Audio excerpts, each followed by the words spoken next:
Welcome to the Chaos and Light podcast. I am your host, Angela Levesque, and on today's episode, I'm speaking with Casi Ari, talking about our multidimensionality, dismantling illusions. Just really, I'm excited to see where this goes. As most of you know, the Chaos and Light podcast is part of the Chaos and Light community, which is an online space for spiritual seekers to connect, inspire, and expand with other like-minded people.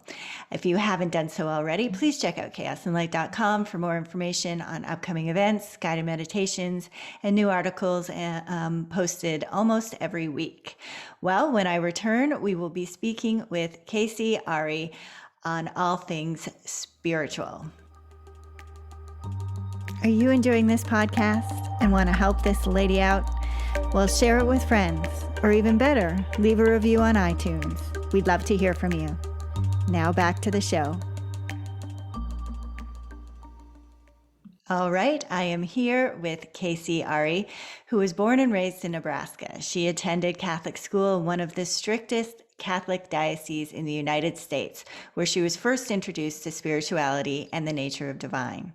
As a young adult, she was unconscious and created chaos in her life. Unacknowledged emotions, unconscious programming led to circumstances with poor boundaries, violent partners, eating and exercising disorders, and depression. In the midst of her unconsciousness, Casi was granted a transformative and life-altering perspective, which changed the course of her life forever. Now Casi works to uncover truth and dismantle illusions through words and art. Her purpose is to serve as a lighthouse to direct others home, even in the face of immense darkness. Well, with that, I welcome Casi Ari to the Chaos and Light podcast. Hi, Casi. Hi, Angela. It's great to be here. It's great to have you on. So let's start. Of course, I read your short bio there. I would love to start with having a better idea of the work that you do with your clients. And maybe you can give us an example, but just kind of an overview of what it means to kind of direct others home. Sure. That's such a wonderful question. So the work I do with my clients is it's intuitive work. It's not psychic work. I think the difference is sort of reading the energy field of someone else and being able to sort of see through the layers that cover up our souls and see down into the soul. So we have our three-dimensional identity. Your name is Angela. You have a podcast. You have Chaos and Light. You live in the United States. So there's all of these three-dimensional elements. And below that, we've got childhood wounds. And then we have our adult wounds, the things we've experienced as adults. And then we have our egos. And then if you've been on the spiritual path for a while, you even have a spiritual ego. So the goal with my work is to sort of feel through those layers and into the depths of actually who you are and what your soul essence is, and to help communicate exactly how that's showing up in the world. And it's not that people can't figure this out themselves. You can figure this out yourself. Anyone can really figure this out. The problem is we have so many conditions and limitations about ourselves that it's often easier to see other people than it is to actually see ourselves clearly. So that is my work, is to help you see yourself more clearly beyond the limitations, beyond any worthiness issues you have or any shame issues you have, and to communicate exactly what that is back to you. So it's a mirror. All right. Well, I want to dive deeper into this idea of soul essence. And this is actually something that I help people do as well, because so often when we think about ourselves, we identify with thoughts, we identify with emotions, we identify with the roles that we play, and we build up this whole identity that is, interconnected with our personality and our personal history and trauma and all the stuff that you were talking about. So when do you think that it's possible for individuals to be in touch with their soul essence outside of things like ritual or meditation? Is there a way to kind of bring that essence to the forefront so that's how we operate all the time? That's such a good question. And I think something that most people on the spiritual path are looking for the answer for is that, does that exist? Can I ever get past all of this, crap? So I I do think it is possible. I think saying that you are going to exist in a state of conscious bliss all of the time is unrealistic. We came here to be humans, and part of being a human is feeling emotions and feeling sadness occasionally, and feeling grief and feeling fear.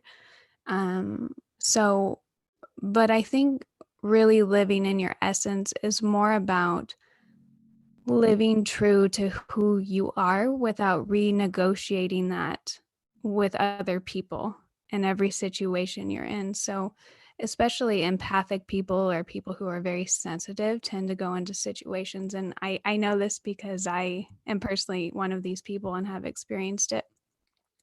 And you adapt yourself to other people, right? So you change your mood and your essence and your energy to sort of adapt and take care of other people's needs constantly. And there's nothing wrong with that because it can help people, but it does take on some codependent behaviors.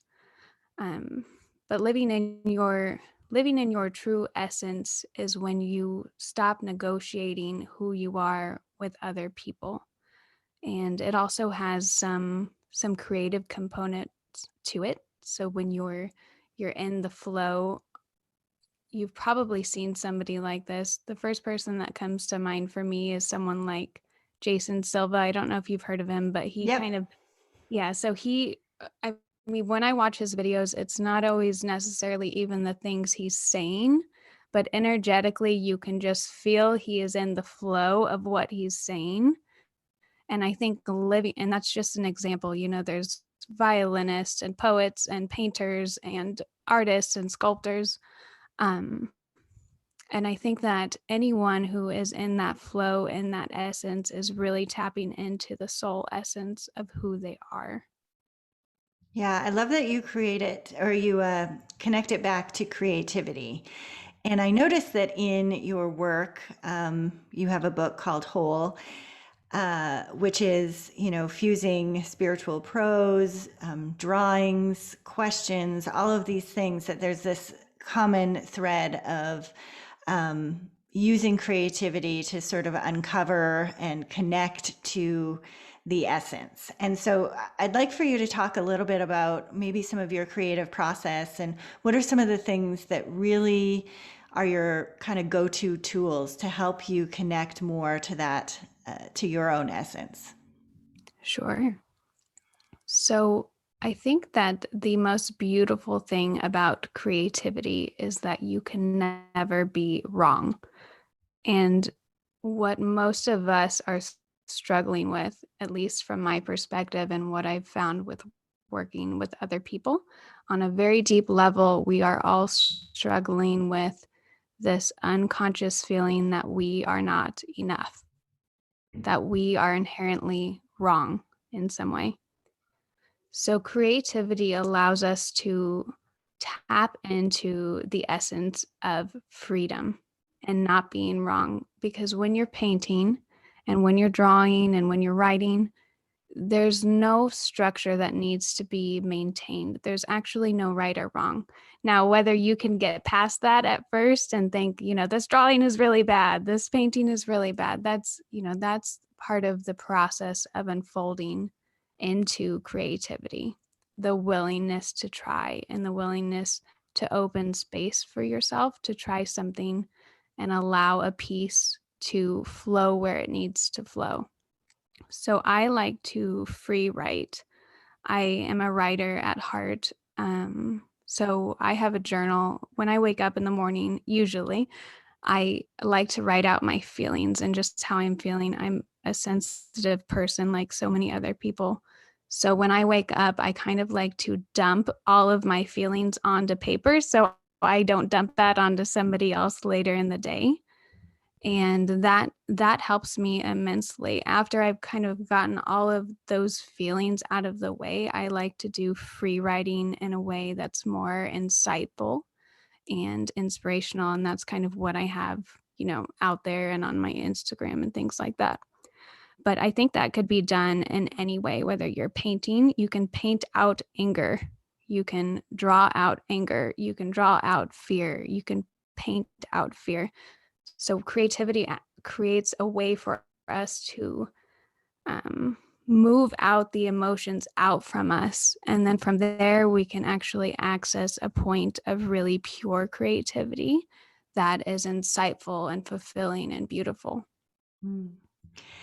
I feel I want to ask you this question because you obviously utilize the divine feminine, and you mentioned intuition and creativity and art and flow and all of those things, characteristics that I would relate to the divine feminine. But you also talked about getting up every day and taking the opportunity to write, which in itself, having that sense of structure is part of what I would connect to the divine masculine. So, what other things do you have in your life that you would fall under the divine masculine, where you would have more either structure or logic or reasoning to some of the ways that you would look at, the fear or the anger or those types of things? That's a good question. I am not someone who personally thinks, and I know this is so opposed to a lot of what's present in the spiritual community. I am not someone who thinks in terms of the two natures. I think in terms of integrating those two natures as one. So it's hard for me to look at my day and think, okay, which aspects of my day are masculine, are part of the divine masculine, and which parts are the divine feminine? Because for me, I'm constantly trying to just embody what I'm feeling in the present moment and what the needs are in the present moment. I think probably based on your definition of the divine feminine, I'm probably living in that more, because I am more of an intuitive and creative, and I approach my day more intuitively than I do from a structural standpoint. But I do think it is important to be that structure for yourself, because we are in a human body. We are in this very structured world that places these requirements on us to have some structure in our lives. So it's important to embrace those elements as well. I know that didn't answer your No, question no, of no. what I just divine masculine things, but that's kind of my feeling about it. No, and I absolutely agree that to me, the ultimate, not the ultimate goal is to have that union of the feminine and the masculine. And as somebody who's more grounded in my divine masculine, um, I sometimes get too into the structure, although the structure really helps me create space for the other for my writing and for those Right. types of things. And so Right. ultimately, when I am in the flow, it's those things that are coming together in divine union. But I always find that interesting because I know a lot of people who I would say are more grounded in their divine feminine, and they have a really hard time getting shit done. Right. Yes. And so, Yes. again, right, when that's in balance and there's a union, you can be fully grounded in your divine feminine and you're still able, like you said, we're embodied in this physical reality. And sometimes we do need to be able to accomplish things, but can we accomplish things with flow? Can we accomplish things with creativity and intuition? And to me, that would be kind of indicative of having that union of both. So yeah, I just, because it's not my, yeah, I'm always curious when people are that much I have to work to be more in tune with some of those aspects, is what I'm saying. So I always find it Yeah. interesting. Well, I will say, based on what you just said, I was born and raised in Nebraska. You know, my dad literally lives on a farm in the middle of nowhere. I would get up at 4 a.m. and, load hay and clean out stalls and do all the things. So I was really raised in a very masculine environment. So it's kind of just part of my DNA and approach to life. As I got older and really started tapping into my own essence, I realized that creativity and freedom was needed there. So I think that maybe the reason I don't recognize the masculine aspects is because I was grounded in that for a lot of my life, and the divine feminine probably came a little bit later, kind of like, what you said, your process that you're going through, and really reaching out and making time for that divine feminine. And this actually even is a good segue, because I wanted to talk about dismantling illusions, and even the way that we're discussing, or the concepts, or the kind of the paradigm of living within the divine masculine and divine feminine in and of itself is an illusion. It's a construct. Right. It's a way for us to describe something that's ineffable. And Right. so that, like, being aware of that and understanding that, yes, this, even the way that we're talking about it, can be, well, for myself personally, a way to understand things, a way to process, a way to integrate. It is an illusion. And I know that that's something that you do in your work. And what are some of the other common themes that need to be dismantled? That's a beautiful question. So I think with my clients in particular, because a lot of them are already on the spiritual path, they've already started the process of dismantling their outer world. So if you go up to a mainstream, I say this, you can't see it, but I'm saying it in quotes, a mainstream person, there's a lot of times there's a lot of, illusions with what's going on in the three-dimensional world. You go to work, or you're born and raised, you go to school, you go to college, you buy a house, you have a family, and there's just this process that we have been taught and told that this is life. People who get on the spiritual path, they may still have that trajectory, but they learn there's much more than that, and they start diving into the layers of who they are. So illusions for ourselves are often things that we do not allow ourselves to see, whether it's through our ego or even our spiritual ego. For people who have been on the path for a while, and myself included, what we can tend to do is think that we have already worked on an issue and just, sweep by it. And when it's really actually affecting our lives daily. And usually, and you probably know this, Angela, from your work, healing kind of goes around in a circular form, kind of like a spiral staircase. So we usually run into it again at one point or another. But certainly with my clients, I think the illusions that I run into with them are often illusions of the spiritual ego, or things the spiritual ego is trying to hide to maintain its identity of being a healed person, or being a spiritual person, or an enlightened person. I know for myself, when I look specifically at expectations, so especially when I'm talking about the frames or the constructs that I think hold or bolster up those illusions. So often when I run into things that I'm like, I expect it to be this way. And then, so what's underneath that? Where did that expectation come from? What are the beliefs? What are, what were some of the traumas that led to this expectation? And also I look at judgment. Where am I being judgmental? And usually, as you talk about having to revisit old wounds, it's usually judgment that every time I'm like, oh yeah, look at this, and then I'm like, oh man, that's just my stuff. Yes. Yes.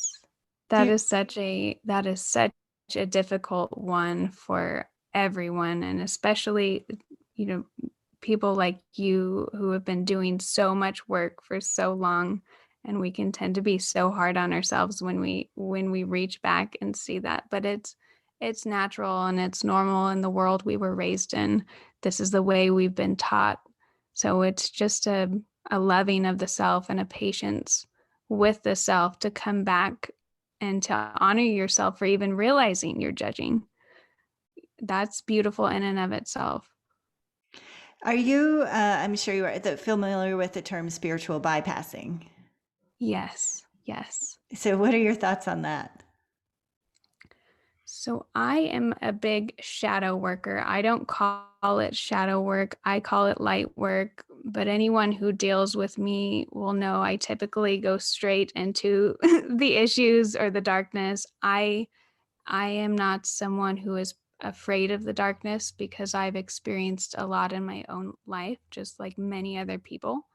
And I think when you experience the darkness and you go into it and you come out of it and you survive it, you realize the darkness is not going to kill you. The darkness is actually there for your greater integration and your greater healing. So, spiritual bypassing, I think it's common, especially in the beginning stages of a spiritual journey, to be love and light. And I only want good vibes in my neighborhood, and I don't want to deal with bad vibes. And I think that's okay. I think that's part of the process, and I think it's okay to be on that part of your journey. There's going to come a time where you are probably going to be called back into the darkness, and it's not a place to fear, and that's okay. And when you're ready for that, the time will be right for you. So, one thing, and this is something that I struggle with myself, is that whole, the love and light. And I absolutely am 100% on board with us doing our own shadow work. But I wonder, how much do we owe the collective to at least be informed about the collective shadow? And here's an example to kind of get at the core of the question. So, there's a lot of stuff going on in our world, geopolitically, environmentally. Certainly, I would say that the 4 years of Trump was a really deep dive into our collective shadow. How much do we, on one side we could say, okay, I'm not going to watch the news. I'm not going to, all of that stuff is kind of, it drains my vibes. And then at the same time, we are embodied people in this physical reality. How much do you think we owe the collective shadow to stay informed? Or do you think, staying away from the news, is that a form of spiritual bypassing? That's such a profound thought, and one that I've had to explore, especially over the last year. I would say it's been a significant thing for me. Um, I think it's important to realize that this is on a very surface level. The news is to some degree a show, which is edited and put out for us to see, and often is placed in front of us to gain a certain reaction by the masses. So, approaching the news with that knowledge, you can watch your reaction within your body and discern what is actually occurring. I have always found that the best way to find truth is to go on the opposite sides of both spectrums. So, if not to bring politics into this, but if we are looking at politics, we go and we see what are the Trump supporters saying, and then we say what are the progressive liberals saying, or what on both sides, what are people saying? And I usually find that truth can sometimes lie in the middle. I don't think that um, truth is something that we are often it's not usually put in front of our faces. It's something that we need to discern through all of the information that's being given to us. So I do think it's important to be aware of what's going on in the world as far as watching the news or reacting to things a certain way, it's really important to discern what the truth is. And you will know truth when you hear it and when you see it. It's not a reactive feeling, it's a core feeling of knowing that this is truth.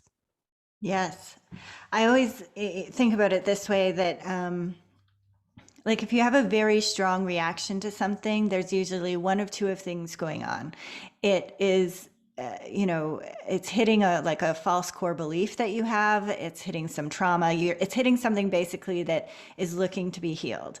And then you also may have a very strong reaction if you see something that is incredibly contrary to your values. And the only way to really kind of understand that, and I love that you said this because it's something that I do as well, is like listening. Can you listen, with a sense of openness to an opposite perspective? And if you can do that without listening and saying, okay, well, these are all the reasons why they're wrong before you're even, receiving that information. But if you can receive it with an openness, like the idea of a beginner's mind, and then kind of feel that and then think about, okay, well, why do you think the opposite? And then sit with that as well, and sort of this kind of critical curiosity, and then discern, is this really a value that you hold? Is this really something that is truth to you because of an understanding that you have, that's not based on a wound that's looking to be healed? Then that's fantastic. But more often than not, it comes from a place that's like, hey, look at me. There's some stuff here that you need to look at. And it's actually a beautiful opportunity if you frame it that way. That is beautiful. Yes. And that does create a space to heal yourself. So you're actually using the collective shadow to help heal yourself. Now, if that's something we could, blast worldwide on all the news channels, that would be great. But well, maybe in a couple years we'll get there. Well, that's kind of the beautiful thing about, all of these conversations about consciousness and spirituality, is that everything is, both and neither, because we're all at some level, depending on your point of perspective, we're all connected. So even though we look at it and we can speak about the collective as something separate than us, from a the higher plane perspective, it's all the same. We're all one. It's all unified. And then the beauty thing of it, though, is that then we can look at it from the individual perspective, and that gives us an opportunity to go deeper, to see our wounds, and ultimately, for me at least, being able to do that healing work, it just allows us to lead more fulfilling lives, to have more meaning, to be able to have deeper, intimate connections with the people in our lives, which then again adds to our sense of meaning and purpose. And so it's kind of this all of these things are so interconnected and interrelated. But that's the beautiful thing I love talking about this, is that, we can ask these questions, and they're true and they're not true, and they're both and they're neither, and they're all of those beautiful paradoxes. And I think being able to appreciate, and then even this, right, everything that we're talking about, all these ways of framing, all of that in itself is an illusion as well. Right. So it's confusing, but it's also, I think, really fascinating. Yes, I think part of all of these definitions, especially as you are getting into the spiritual world and you've been in the spiritual world, they're really there to help us with understanding what we're going through. There will come a time where you have understood it, you've integrated it, it's part of you, and you no longer really need those constructs, those definitions, because you will expand as a person and as a soul beyond that. And that's sort of when you elevate yourself from the three-dimensional world. Not that you are not still a part of it, not that you don't understand it or care about it and do things within the three-dimensional reality and constructs, but when you have elevated and expanded out of it, you are less reactive on what's going on here. It's almost as though they're like these constructs, and the way of framing things is a portal to a new place, and they are useful until they're not. They're necessary until they're not.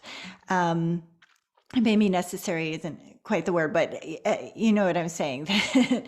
They Yes. have a purpose until they no longer, that purpose has been fulfilled, and then we can move beyond them. And so I think this is a good gateway into talking about multidimensionality and kind of the what you feel is the true human potential. And this is something I've thought a lot about because and somebody who's always been drawn to like fantasy and superhero movies and all of that. Not be, I mean, they're kind of silly, and they're framing it is also the us versus them narrative. But this idea that we have so much more available to access if we can move beyond these illusions, if we can recognize what serves, what doesn't, and that they are all both important and insignificant. So what do you think is at the core, like, of this idea of what I like to call the future human? I went to a conference, I want to say it was probably 2 years ago now, with Greg Braden was one of the speakers. And he mentioned something during, I think it was even during a break, so it wasn't anything official, but he mentioned that we are creating things like movies and books that are actually reflecting our own nature back to us.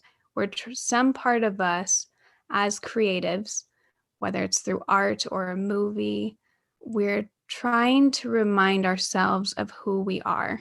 So that's why you feel sort of expanded and you have a sense of hope and you feel alive when you're watching these sort of futuristic sci-fi things, because some part of you is remembering, some part of you is reminding yourself that there's more.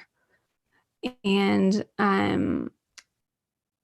I think we're entering an interesting age with technology, which on one hand has so many beautiful aspects to it, and on another hand it's created this sort of false world where we're posting selfies and here's my lunch, and and not that that's bad, but we've lost our way into the natural world a bit. So I think that we're I know we are on the right path, and we just need to continue sharing information and evolving in terms of who we are becoming as a species and as a collective consciousness. I interviewed this man a while ago, and he talked about how we have taken technology and we've sort of ported what is at the core of our true human potential. We've kind of pushed it off onto technology, and then that has sort of stunted our growth. Because not that I don't think that there's not technology is always going to be part of our future, but that we kind of took these things that we knew were possible within us without, having the internet. But the internet we essentially created is the extension of, like, I mean, we talk about it as a web, and we talk about the web of consciousness, and we're able to connect to things instantaneously. There's so many beautiful parallels, but at some level, we have taken this technology and we've used it as sort of like, okay, well, now the technology can sort of carry us as far as where our potential was going to go. And for me, the visual I kind of see is, we're driving down this road and we're heading towards our human potential, and we took a little off ramp and we're going to realize that that's a dead end. And that's not to say that, like I said, technology is, I think, an inevitable part of our future, but that we used it to do things like take pictures of our lunch and create selfies and, post our highlight reels. And there's been a lot of stuff that I think has been detrimental to this idea of the future human and our true potential. And so I'm hoping that we can kind of rewind that tape a little bit and say, okay, what we've created can be beautiful and very valuable to connect. I mean, it connects us. We now more than ever, we are this like global society, but how do we use that in conjunction with compassion and you know, emotional intelligence and intuition and creativity and all of those things. And so I hope that somehow we kind of pull ourselves back a little bit from that technological exploration as part of our evolution. Does that make sense? I kind of went on a rant It there. totally, yes, yes, it totally makes sense.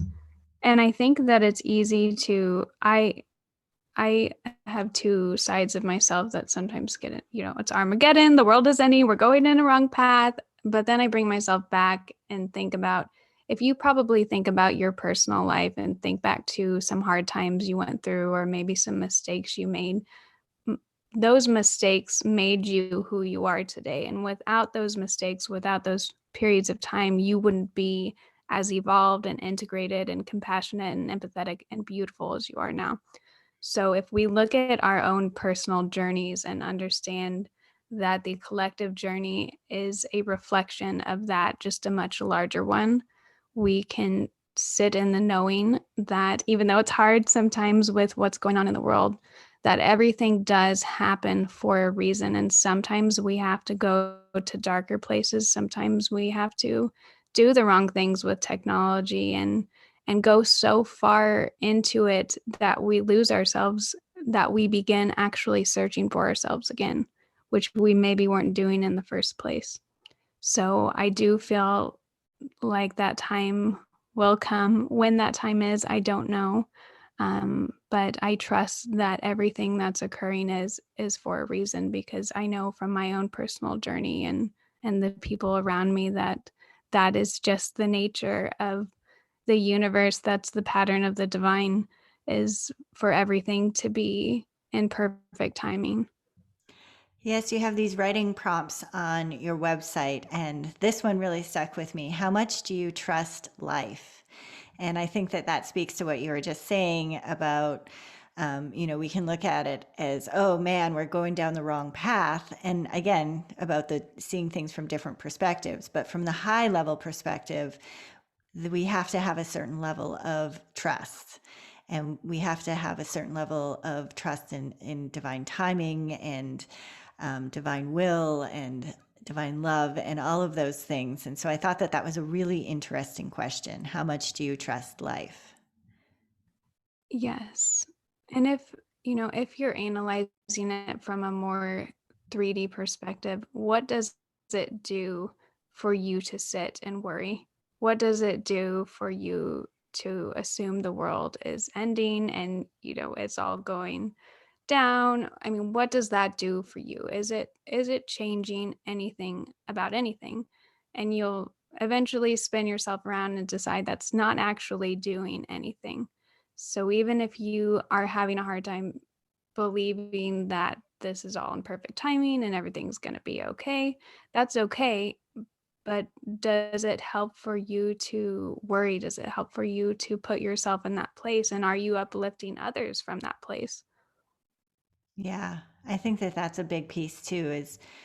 Is not being so self-involved and not so self-indulgent in our own place that we can see, how can we be of service and how does this contribute to the world that I would like to create, the one that I'm complaining that isn't happening, and yet I'm adding to that dysfunction rather than adding to the world that I would like to see. And so I think that's always a good thing to remember. You speak a lot about power and personal power, and that's a topic that I love to talk about. So when you talk about personal power, um, how does one access or gain or connect with their personal power or get their power back? Sure. So personal power, just a backstory, personal power has been a theme in my life. I was in a physically abusive relationship in my early 20s. It's one that I put myself in, and I've talked about this on some other mediums. But I sort of had this underlying belief that I deserved to be punished in some way. And so I put myself in that situation. But that situation also took a lot of power from me. And like any other person in that situation or other situations that could potentially be much worse, what happens is you're actually giving your power away, and sometimes it's taken away. So usually what happens after those types of situations is we kind of just meander our way. We try to heal and move on with our lives, and we meander our way, into the next job or the next relationship or the next city. And we never actually acknowledged that some amount of power left us during a situation, and we sort of move on with a piece of us missing. So it's important to look back at all of the situations in your life and think about every time that you either gave your power away to someone or someone took it away. And it doesn't have to be a traumatic memory, though sometimes that those do bring up feelings of the trauma. But the point is for us to recall that energy. We need to call it back to us so we can become whole again. And I've found with myself and with clients who have been living with powerlessness issues or issues surrounding powerless is sometimes we've been living so long feeling powerless that it's actually very hard for us to even embody the idea of being a powerful person again. And that's something that just takes time. It takes calling our energy back. It takes stepping into our essence. And it takes every day showing up and being okay with feeling a little bit more powerful day today, setting a boundary in your current situations or jobs or relationships. And it's more of an ongoing healing process than it is a one-day thing, which I'm sure you've probably maybe experienced in your own way too. Yeah, and everything that we've talked about today, dismantling illusions and doing, looking within your side, inside of yourself into the darker places and kind of doing that inner excavation, all of that to me is ways that we either, we we plug up our power leaks, so the places that we are losing power, or we gain, or we access our own personal power. So all of these things are all interrelated. And so when people talk to me and they say, how do I get my power back, it's like, well, let's look at some of these constructs. Let's look at our habits. Habits are a huge power leak as well. Let's look at the things that we're afraid to look at, because that, we don't even realize how much energy is required to ignore something. Yes, yes. And so all of those things are kind of a culmination of the power dynamics of within ourselves. So, yeah. That's beautiful. I love that you said also looking at your leaks and kind of like how much energy does it take to ignore something. I love that. So rather than just also looking at your outside world, you're looking at what you're currently leaking and in what ways your habits are leaking that. I love that. That's beautiful. Well, we are almost up on time here. I want to give you an opportunity to share with my listeners how they can work with you, learn more about you. Maybe you have some really beautiful. I'm not on Instagram, but I have a hard time with Facebook as a company, and I know that I should be. Yes. Yes. It would be much easier for promotion if I was, but you have a lot of beautiful like prose and yeah, just provocative questions and those types of things on your Instagram page. So I'd like to give you an opportunity to share how people can connect with you. Sure. Thank you, Angela. So my Instagram is Casi Ari, and that's CASI.ARI. And there's a lot of writing, like you said, Angela, on there, and also some healing prompts and things. I would love to connect with anyone who's listening to this and kind of resonates with the work. My website is Casi Ari Soul, the same spelling with soul at the end, SOUL.com. There's some free writing prompts on there for you to do some releasing work around worthiness or forgiveness or powerlessness. And there's also, you can sign up for 100 days of morning messages for just morning things to inspire you every morning for 100 days. Oh, wow, that's really cool. Well, I want to thank you, Casey, for coming on the Chaos and Light podcast. I think we touched on a lot of really important issues around spirituality and getting in touch with our soul essence. Beautiful. Thank you so much for having me, Angela. I enjoyed chatting with you. All right, well, we will be back after this ridiculously short break. Are you enjoying this podcast and want to help this lady out? Well, share it with friends, or even better, leave a review on iTunes. We'd love to hear from you. Now back to the show. Well, that's it for today's episode. Coming up next week, we have Marla Goldberg, and we are talking about self-love and self-acceptance. Well, that's it. Take care and seek the mystery.